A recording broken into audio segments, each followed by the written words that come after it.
Hi everyone, welcome back to the channel. So in this video, we are going to continue our discussion of GS2 paper of UPSC Mains 2025, the polity questions. In the last three videos, we have done your question number 1, 2, 3 of GS2 paper. Those were pertaining to polity subject. Now, in this video, we'll discuss question number 4. This again is of the subject polity. और हमारी approach क्या रहती है answer discussion की? तीन चीजें discuss करते हैं. The demand of the structure, the demand of the question, the structure of an answer and the content that we have to write in the answer. Demand क्या होता है? क्वेश्चन में पूछा क्या है वो समझना. स्ट्रक्चर क्या होता है? जो पूछा है उसे आंसर में एड्रेस कैसे करना है, आंसर को कितनी हेडिंग्स में डिवाइड करना है. और कंटेंट क्या होता है? उन हेडिंग्स में क्या फिल करना है, लिखना क्या है. So first of all let us read the question and understand it's demand. Demand कैसे समझेंगे? डायरेक्टिव वर्ड के थ्रू. डायरेक्टिव वर्ड क्या होते हैं? जैसे discuss, examine, critically examine, elaborate, explain, ये सब डायरेक्टिव वर्ड्स हैं. तो क्वेश्चन को रीड करते हैं, उसकी डिमांड को समझते हैं. जो इसका कंटेंट है वो हम डिस्कस कर लेंगे वीडियो में, but because due to lack of space I will provide you the content on my Telegram channel PDF form में. वहाँ पे आपको क्वेश्चन नंबर 3 का भी और क्वेश्चन नंबर 4 का भी प्रॉपर आंसर मिल जाएगा in a proper structured format. So now let us discuss. First, let us read the question. It says, discuss the nature of Jammu and Kashmir Legislative Assembly after Jammu and Kashmir Reorganization Act 2019. Full stop. Briefly describe the power and functions of the Assembly of the Union Territory of Jammu and Kashmir. Now, a very simple question to understand. कई questions ऐसे होते हैं ना जिनकी demand समझना बहुत मुश्किल होता है. यही नहीं समझ आता कि पूछा क्या है, या हमें लगता है कि हाँ हमें समझ आ गया कि क्या पूछा है, बट हमने गलत इंटरप्रेट की होती है डिमांड. इस क्वेश्चन में केस नहीं है. इस क्वेश्चन को समझना बहुत आसान है. पूछा क्या है ये समझना आसान है. क्या पूछा है? दो चीजें पूछी है कि पहले तो हमें डिस्कस करनी है nature of Jammu and Kashmir legislative assembly को डिस्कस करना है. दूसरी चीज क्या पूछी है? डिस्क्राइब करना है, briefly describe the power and functions of the assembly of Jammu and Kashmir. That's it. कोई hidden demand नहीं है. Straight forward simple question. तो इसकी डिमांड समझना इजी है, पूछा क्या है वो समझना इजी है. अब क्योंकि पूछा इजी चीजें हैं, हमें समझ आ रहा है क्या पूछा है, तो इसको स्ट्रक्चर करना भी आसान होगा. कि इंट्रोडक्शन लिखना है, बॉडी में दो चीजें पूछी हैं तो दो हेडिंग्स बनेगी, ठीक है, एंड देन कंक्लूजन. तो इसका स्ट्रक्चर भी बहुत सिंपल होगा. इंट्रो में कैसे लिख सकते हैं, क्या लिख सकते हैं?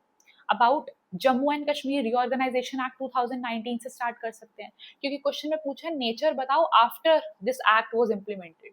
तो पहले तो एक्ट क्या था वही बता देंगे कि जम्मू एंड कश्मीर एक्ट 2019 कब इम्प्लीमेंट हुआ था. After abrogation of article 370 and article 35A of the constitution, right. After that this particular act was implemented. और इस एक्ट से क्या हुआ था? जम्मू एंड कश्मीर जो हमारी प्रीवियसली एक स्टेट थी वो दो यूनियन टेरिटरीज में बाइफर्केट कर दी थी.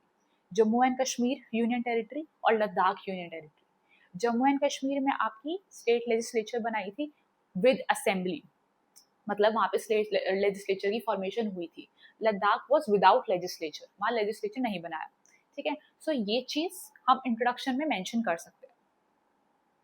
Now after we have written the introduction, let us come to the body of the answer. Before that, ये क्वेश्चन पूछा क्यों, इस पे थोड़ा डिस्कस कर लेते हैं. So if you will observe your previous year questions, जो आपका सिलेबस है एक्सप्लिसिटली मेंशन्ड है पार्लियामेंट एंड स्टेट लेजिस्लेचर, मतलब ये तो प्रिपेयर करके जाना ही है. अब यूजुअली क्या होता है ना, यूपीएससी पार्लियामेंट पे फोकस रखता है.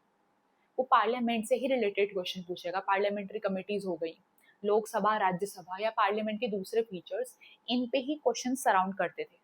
बट 2-3 साल, आप पिछले 2-3 साल के क्वेश्चन देखेंगे उस पर आपका स्टेट लेजिस्लेचर पे फोकस शिफ्ट हुआ है. 2023 में भी लेजिस्लेटिव असेंबली से ही रिलेटेड क्वेश्चन आया था, and now again they have asked related to legislative assembly. और इसको भी स्टैटिक में नहीं पूछा, करंट अफेयर से लिंक कर दिया. Jammu and Kashmir legislative assembly के बारे में बात हो रही है.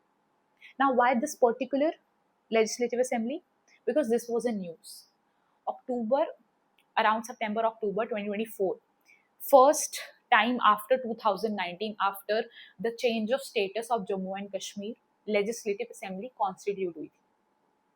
So it is an important issue. तो इस पे क्वेश्चन आ गया.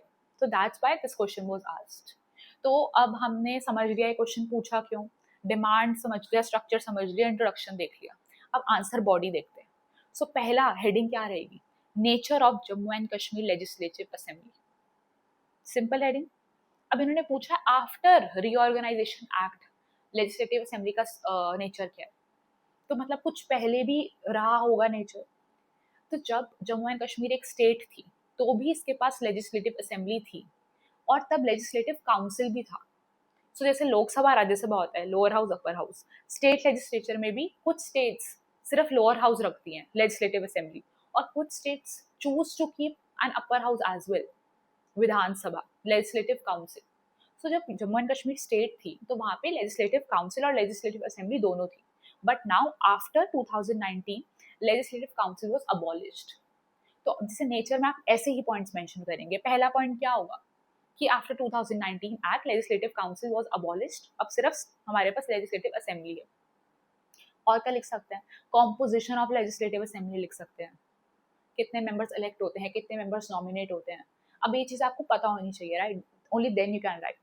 कुछ और चीज़ें क्या लिख सकते हैं कि अब यहाँ गवर्नर नहीं है, अब यहाँ लेफ्टिनेंट गवर्नर है, LG है. अनदर पॉइंट, अब ये administration of this particular legislative assembly is governed by Article 239A of Indian Constitution, just like Puducherry. वहाँ पे भी 239A ही गवर्न करता है पुडुचेरी के एडमिनिस्ट्रेशन. पहले क्या था, पहले जम्मू एंड कश्मीर के पास उसका खुद का कॉन्स्टिट्यूशन था. Now comes after the abrogation of Article 35A 370, it comes directly under the jurisdiction of Indian Constitution. तो ये भी चीज़ आप मेंशन कर सकते हैं. Then what else? कि अब स्टेट लिस्ट, कॉन्करेंट लिस्ट, इस पे आप लेजिस्लेटिव असेंबली लॉज बना सकते हैं, except public order and police से. ये पावर्स एंड फंक्शंस में भी आ सकता है, मतलब लैंग्वेज के अकॉर्डिंग आप इसको इसमें भी लिख सकते हैं और इसमें भी लिख सकते हैं. पावर्स एंड फंक्शंस में ज़्यादा प्रेफर करेंगे लिखना. So these are few points that you can write in the nature of Jammu and Kashmir legislative assembly. Now let us come to power and functions of legislative assembly.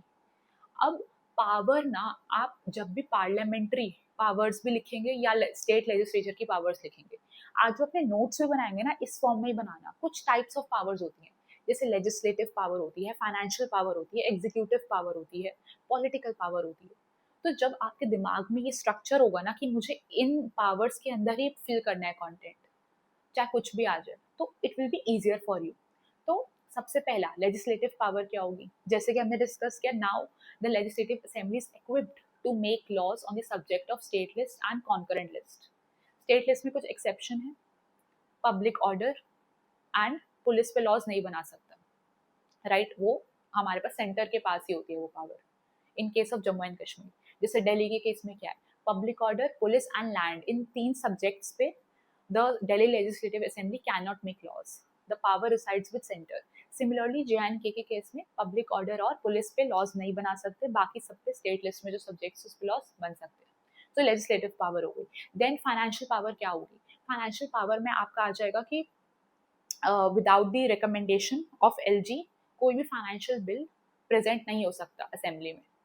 तो that will come under financial power. Executive power क्या होगी, executive में कौन कौन आते हैं, chief minister, council of minister. तो एक चीफ मिनिस्टर होगा, उनके अंदर काउंसिल ऑफ मिनिस्टर सेटअप होगी, तो ये आपका एग्जीक्यूटिव पावर हो जाएगा. पॉलिटिकल पावर में the legislative assembly will play a representative role, a democratic role on the behalf of the people. They will represent the will of the people. So that will come under the political power. So these are few points that you can write on the second heading. ठीक है. सो अब conclusion में क्या लिख सकते हैं, एक forward looking balance rational conclusion देंगे, सिंपल सा.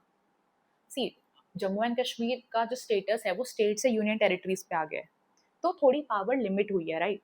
सो हम कंक्लूजन में लिख सकते हैं, though the power has are limited but they still represent the will of the people, and the legislative assembly should work in the direction such that they promote the development and harmony in the region. कुछ ऐसा lines पे आप conclude कर सकते हैं answer. So this now with this we are done with the discussion of question number 4.